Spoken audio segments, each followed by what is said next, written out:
કાલે mummy papa આવવાના છે, થોડુંક એડજસ્ટ કરી લેજે ને. કાંઈ વાંધો નહીં, હું સારી રીતના રહીશ ને કઈ ફરિયાદ નહીં આવવા દઉં. પણ કયા ટાઈમે આવે છે? કાલે બપોરે 2-3 વાગ્યા આસપાસ આવી જશે. વાંધો નહીં. અને આ વખતે થોડુંક ધ્યાન રાખજે, ગઈ વખત જેવું ન થાય. હા, ધ્યાન રાખીશ.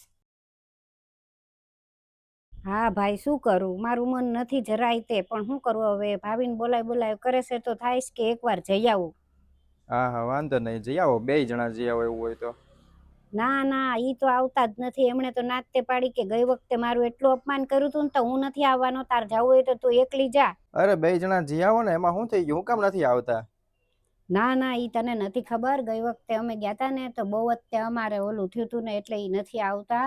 સાંભળ તું, હું તને કહું. તમારી ને તમારા મા બાપની નોકરાણી નથી અને તમારી સાથે મેં લગ્ન છે ને તમે એકલા રહેતા હતા ને એટલે કર્યા હતા. નહોતી ખબર કે તમે તમારા મા બાપને 15-15 ને 20-20 દિવસ બોલાવી લેશો. હવે હું એની સેવા કરું, ઘરનું કામ કરું કે નોકરી કરું?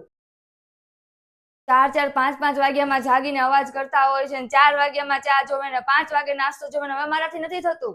હવે તું શાંતિ રાખ.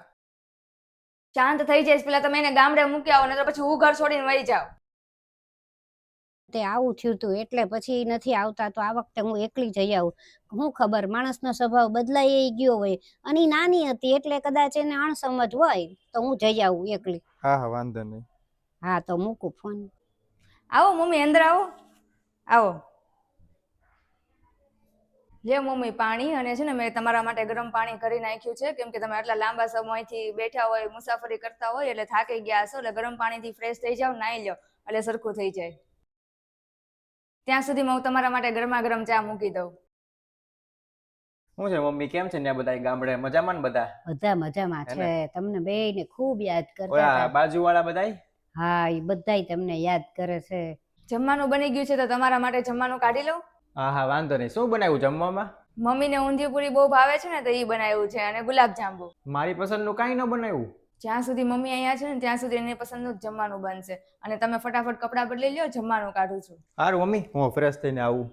મમ્મી તમે જમી લ્યો ને પછી થોડોક આરામ કરી લ્યો, પછી આપણે ફરવા જઈએ. કેમ, તારે આજ નોકરીએ નથી જવાનું? ના ના મમ્મી, મેં તમારા માટે રજા લીધી છે. કેમ પણ રજા લીધી? મમ્મી તમે 1 વર્ષ પછી આવ્યા છો તો 1 અઠવાડિયું તો હું રજા લઈ જ શકું ને, અને હું તમારી સાથે સમય વિતાવવા માંગુ છું, અને ગયા વખતે મેં જે કર્યું હતું ને એની હું માફી માંગુ છું. પણ એક વાત તો કે મને, કે તારામાં આટલો બધો ફેરફાર કેમ આવી ગયો? મમ્મી, મારા ભાઈના લગ્ન તે 1 વર્ષ પહેલા જ થયા છે, અને તમને ખબર જ છે કે મારા પિયરની પરિસ્થિતિ ખરાબ છે, અને એ સમયે મારા ભાભી જે છે એ મારા મમ્મી પપ્પાને વાત વાતમાં એકલું સંભળાવ કરે છે, અને કાંઈ વસ્તુ જોતી હોય તો એ નથી આપતા, ને એટલી એવી પરિસ્થિતિ થઈ ગઈ છે. અને મારો ભાઈ કાંઈ નથી બોલતો, અને એ જોઈને મને બહુ ખરાબ લાગ્યું, ને પછી મને વિચાર આવ્યો કે મેં તમારી સાથે તો એવું જ કર્યું હતું ને.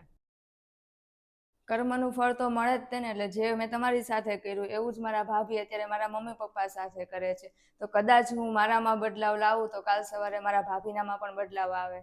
કાંઈ વાંધો નહીં મનીષા, આ ભૂલ તો બધાથી થાય, પણ તું સમજી ગઈ, અને હું ભગવાનને પ્રાર્થના કરીશ કે તાર ભાભી જલ્દીથી સમજી જશે. મમ્મી મને માફ કરી દો, મેં તમારી સાથે બહુ ખરાબ વર્તન કર્યું હતું. અરે મેં તો તને ક્યારની માફ કરી દીધી છે. જા, આવે બધું બંધ કરીને આપણે ફરવા જવું છે, તૈયાર થઈ જા, હાલ.